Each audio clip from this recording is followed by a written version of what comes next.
glenoid bone loss. It could be either because of fracture or attrition. This is what we are dealing with. It could be because of attrition, because of repeated shoulder instabilities.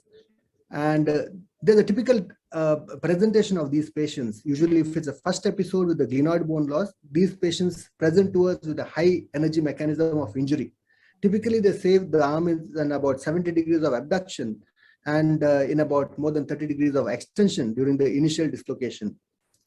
The instability is in these patients, they usually complain of instability in the mid-range of movement, unlike those soft tissue instabilizers or people with the soft tissue, purely a soft tissue defect who have an end-range instability. And the patients with the glenoid bone loss usually complain of night dislocations.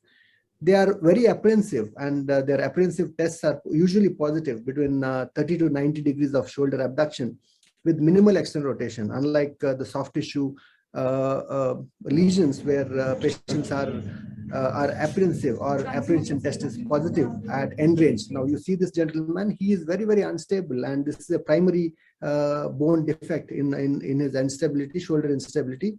He is unstable at minimal range of external rotation and mid-range of abduction. So these are the patients pre-operatively or pre-investigation wise, we need to suspect glenoid bone loss. And why this mid-range instability? Usually we see in the end range, at the end range of movement, the capsule is tight and that restrains the shoulder from dislocating. Whereas in people who have a huge amount of glenoid bone loss, that's a considerable amount of glenoid bone loss, the head comes out of the glenoid socket because the socket is shallow and the socket is not able to contain these the glenoid head even at the mid-range. How do we assess the glenoid bone loss? There's always a controversy. Do we go in for an MRI or a CT? It's now seen that the CT is a better tool to assess the glenoid bone loss, and it's got its own advantages over MRI, whereas the MRI is a better predictor for the soft tissue injuries. Of course, nevertheless, even an MRI could, well done MRI, and with the perfect fit circle method, one could also assess the glenoid bone loss if a CT scan is not available. But by large, a 3D CT scan with humeral head digital subtracted image facing an end-phase sagittal oblique view of the glenoid would be giving a perfect quantitative assessment of the glenoid bone loss. Now, how do we do that? Very common on a bedside, or any one of our orthopedic colleagues can themselves, we ourselves measure these glenoid bone defects by a best fit circle method, which circumscribes around the inferior glenoid margin. We make a perfect fit circle around the inferior glenoid margin, which fits perfectly in the inferior part of the glenoid. This circle is considered to be closed, as close as to the original shape of the glenoid. An extension of that, a linear measurement method, where one would have the contralateral shoulder also CT scanned. One would D would be the width of the intact glenoid, D would the defect width of the deficient glenoid. The size of the defect would be measured small d by large D into 100. That gives us the percentage of the glenoid defect. This is another way of measuring if maximum anteroposterior diameter of a normal shoulder would be A, and the maximum AP dimension of the affected shoulder would be B. A glenoid bone loss percentage would be A minus B by A into 100. This would give us fairly a rough idea or accurate measurement of the glenoid bone loss. Arthroscopically, one could use a graduated probe and measure the glenoid bone loss as well. Taking the center point of the glenoid and up to the peripheral rim posteriorly, one could assess, get an accurate measurement, as I would go on, and in the slides ahead, I would show how to do that. Hill-Sachs lesion. Hill-Sachs lesion is related to the end-range instability. To assess the risk of the instability due to Hill-Sachs lesion, one could either have a dynamic examination on arthroscopy, or one could follow a glenoid tracking. Now, why dynamic examination? Before a Bankhart's repair, if one would assess glenoid engagement of the Hill-Sachs lesion, this would be a false predictor as compared to after the Bankhart's repair. It's after the Bankart's repair, one would need to put the arm in abduction extra rotation position, put it in a dynamic position, and see if the heel sacs really engages or no. Of course, it's a risky thing to do, but this is how exactly we need to measure engagement of a heel sacs lesion, and we see that the true engaging heel sacs after a Bankart's repair, after a soft tissue Bankart's repair, is as low as 7 to 7.5% in most of the literatures. Hence, we are actually over predicting or over assessing the engagement of the heel sacs on the glenoid. Can we determine it preoperatively? Yes, of course, we can do it either by a CT evaluation or an arthroscopic evaluation before the procedure. Now, an on-track and off-track lesion.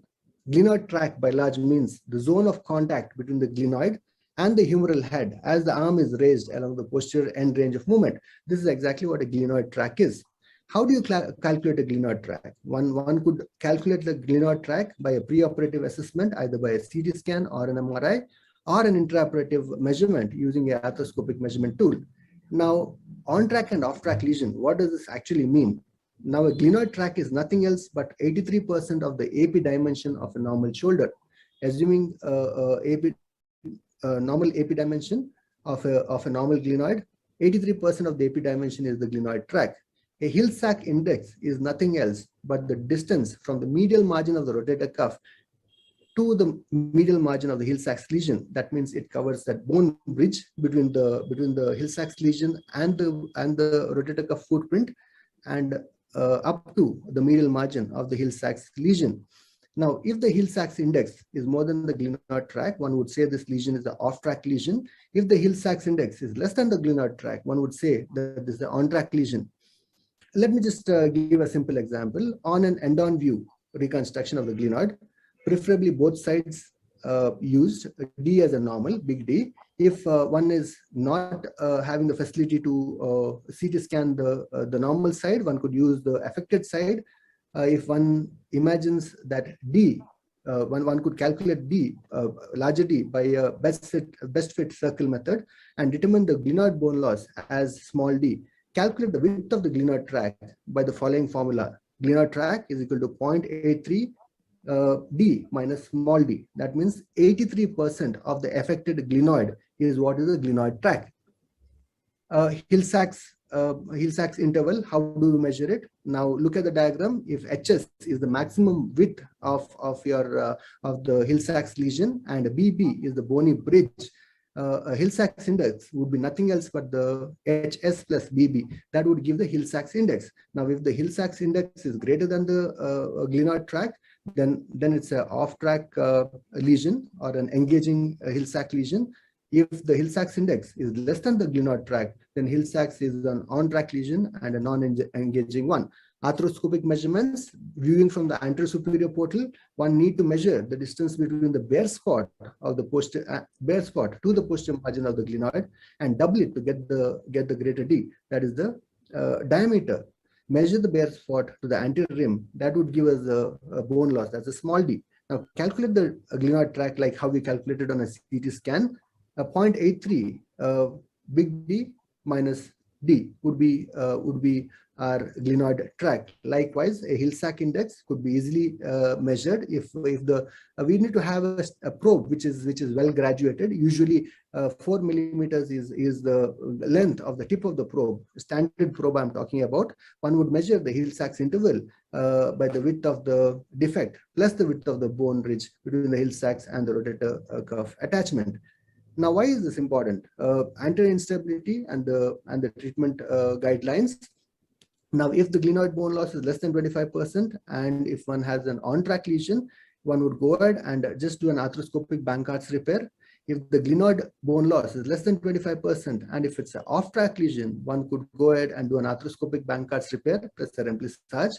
If the glenoid bone defect is more than 25%, and if it's off-track lesion, one would go ahead and do a Latarjet procedure. Whereas if the glenoid bone loss is more than 25%, and if it's an off-track lesion, one would definitely consider a Latarjet with a humeral side bone graft procedure. I would thank the organizing committee of the Wiroc and the IAS Governing Council for providing us this platform. Thank you.